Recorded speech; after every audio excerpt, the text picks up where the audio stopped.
네, 김종인 전 비대위원장이요. 국민의힘 경선은 오세훈 대 한동훈 혹은 김문수 대 한동훈 구도로 갈 것이라고 예상을 했습니다. 한동훈은 상수라고 이제 얘기를 한 것 같은데 강적들은 동의하십니까? 어차피 이번에 말이죠. 국민의힘은 딱 그게 그 의제가 될 겁니다. 탄핵에 찬성했느냐 반대했느냐 이거거든요.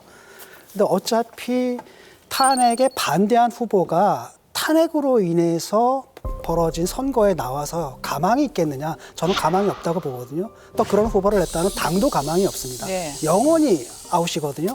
그런데 문제는 뭐냐면 당의 지금 지지도라는 것들이 강성을 결집해가지고 나온 거 아니겠습니까? 그러다 보니까 딜레마에 지금 빠져 있는 상황이잖아요. 근데 그럼에도 불구하고 이 딜레마는 해결돼야 됩니다. 강하게 붙어서 탄핵에 찬성했던 계엄 해제 의결을 했던 그것이 당의 정통이다.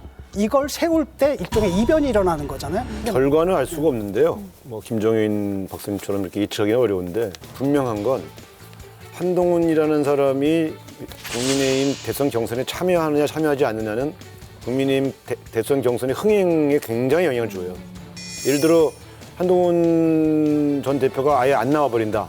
컨벤션 효과가 컨벤션 없죠. 효과 별로 없어요. 근데 한동훈 대표가 나오면 예. 좋아하든 싫어하든 뭐라고 하는지 한번 들어보자.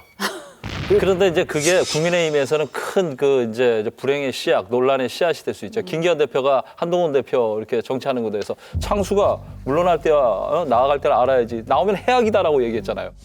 장수는 물러날 때와 나아갈 때를 잘 판단해야 합니다. 진격해야 할 때와 후퇴할 때를 제대로 판단하지 못하는 장수는 자신뿐만 아니라 많은 분들에게 해악을 끼칠 것이라는 점을 유념하시기 바랍니다.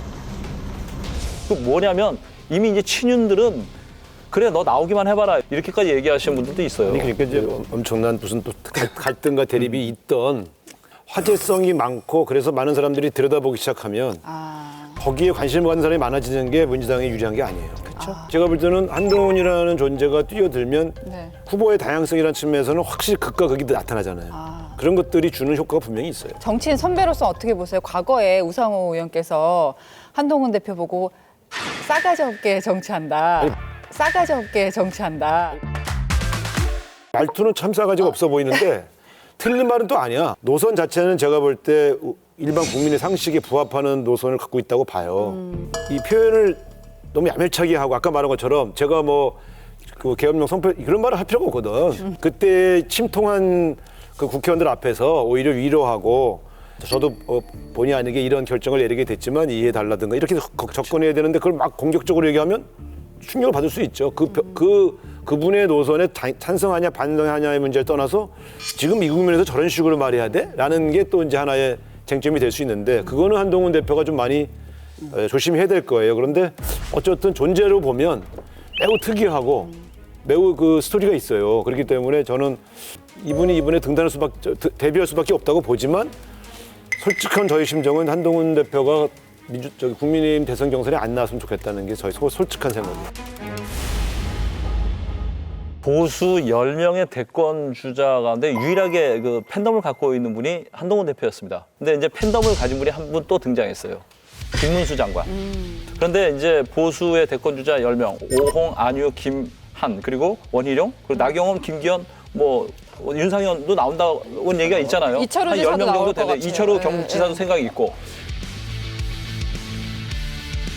위기를 극복하고 어떤 밑그림으로 새로운 미래를 만들어갈 것이냐에 대한 희망을 드리고 싶었습니다.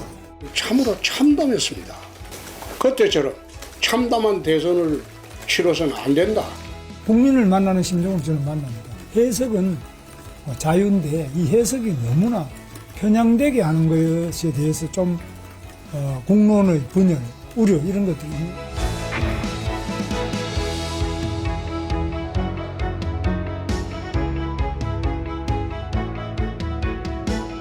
결정적으로 지금 그 김문수 지사하고 원희룡 지사는 알다시피 확장성의 한계가 있는 거잖아요. 그리고 오세훈 시장하고 홍준표 시장은 명태균 사법 리스크 논란이 좀 있는 거고. 서울 광진구의 한 중식당. 명태균 씨 측은 서울시장 보궐선거를 앞둔 지난 2021년 초 이곳에서 당시 오세훈 후보를 만났다고 주장했습니다. 명 씨 측은 다른 식당도 언급하며 명 씨가 오 시장을 4번 만나 서울시장 선거를 도왔다는 주장을 되풀이했습니다. 명 씨는 또 시골에서는 돼지를 잔칫날 잡는다며 조기 대선이 확정되면 오세훈, 홍준표를 사기와 정치자금법 위반으로 고소하겠다고도 전했습니다. 김영선 의원 소개로 함께 왔는데 그때 함께 와서 2번까지 만난 건 제가 기억을 합니다.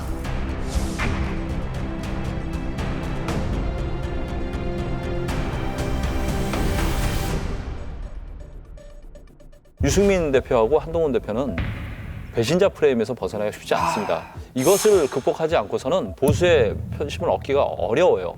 그래서 선수는 많지만 뚜렷하게 누가 안 보이는 거예요, 지금. 김 실장님이 예전에 당심의 향방을 보려면 이자 은희를 봐야 된다고 하셨는데 네. 국회 한노위 보니까 이미자 의원이 나타났더라고요. 네네. 네. 저도 그 생각했어요. 당의 선택을 받을 수 있을까요?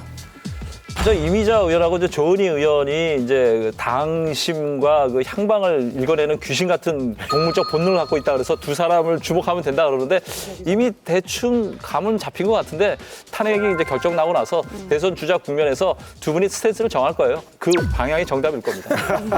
그동안 나를 주목을 안 하네. 왜요? 나를 주목을 안 하네.